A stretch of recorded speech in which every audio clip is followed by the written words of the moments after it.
Hello students. So today we are going to talk about the chapter number 8 from the unit 3rd, that is the cell, the unit of life.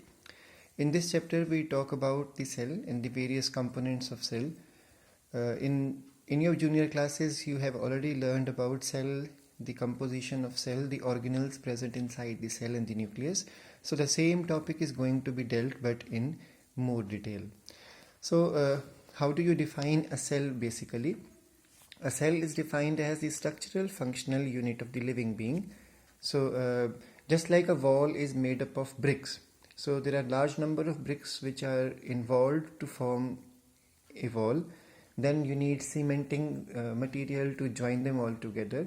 In the same manner, in every living organism, cells are joined together with the help of some extracellular components, and those components join individual cells together to form a multicellular organism. Cell therefore can be called as a structural functional unit of life, and it is also called as that cells are made up of a membrane bound mass of protoplasm. Now to understand this concept, in your junior classes you have already learned that if you draw a cell in this manner, then this would be called as the nucleus. This would be called as the cytoplasm.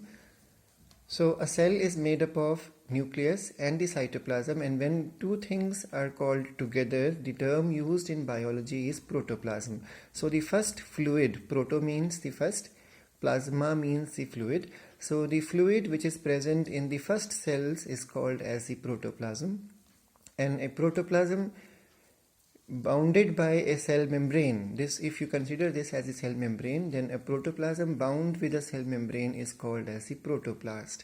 So let me repeat again. Consists of a membrane bound mass of the protoplasm. So protoplast can also be called as the cell. But please remember that there are some organisms which are single celled, so there is no need to join cells with other cells.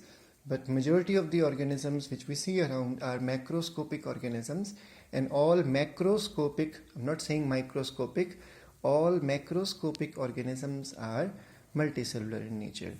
So cytology, the study of cells is called as cytology. This branch of biology deals with the composition of cell, the structure of the cell, various components present in inside the cell like the organelles and the biomolecule.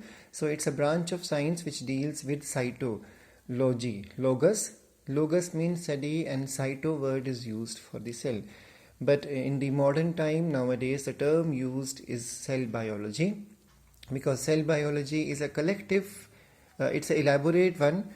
Because cytology only deals with the composition and the structure of the cell, but cell biology deals with the genetics also, lifespan also, metabolism also, reproduction also. So every component and every function of the cell. That's why cell biology is a latest and a more elaborate term. Now in your junior classes you have learned that the organisms can be unicellular and multicellular. So this is a new term which you are going to learn today. So organisms can be single-celled organism or unicellular organisms are also called as acellular.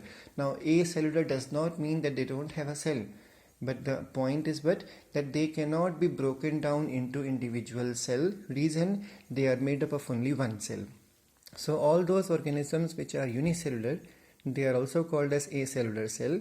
And there are multiple examples you have learned in your junior classes. Example, amoeba is there, yeast is there, paramecium is there. So these are examples of single-celled organism. Then an organism can be multicellular. Multicellular organisms are those which carry a large number of cells inside their body to be formed. Example, every big organism which you see around animals, metazoa, similarly metaphyta. So if you talk about a sunflower, you talk about rose plant, you talk about banyan tree, you talk about human being, you talk about any other mammal or a bird or a reptile, they all are multicellular organism. Then there are some organisms in which very few cells are present. So when the number of cells are very few, so it is not unicellular, it is not so many to be called as multicellular, but a very few number of cells, then these cells are going to be living together coordinating to a very small extent. Remember, coordination is there, but to a very small extent, are called as colonial organisms, also called as cenobial. Ceno word is used for together, and bial is used. Bial basically means bios, so living together type of organisms, single cell organism. Example, volvox. So volvox is also called as the rolling ball.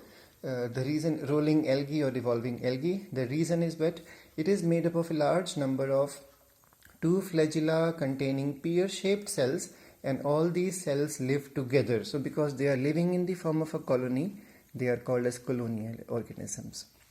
Now let's talk about human body. Human body has 100 trillion cells. So there are so many number of cells.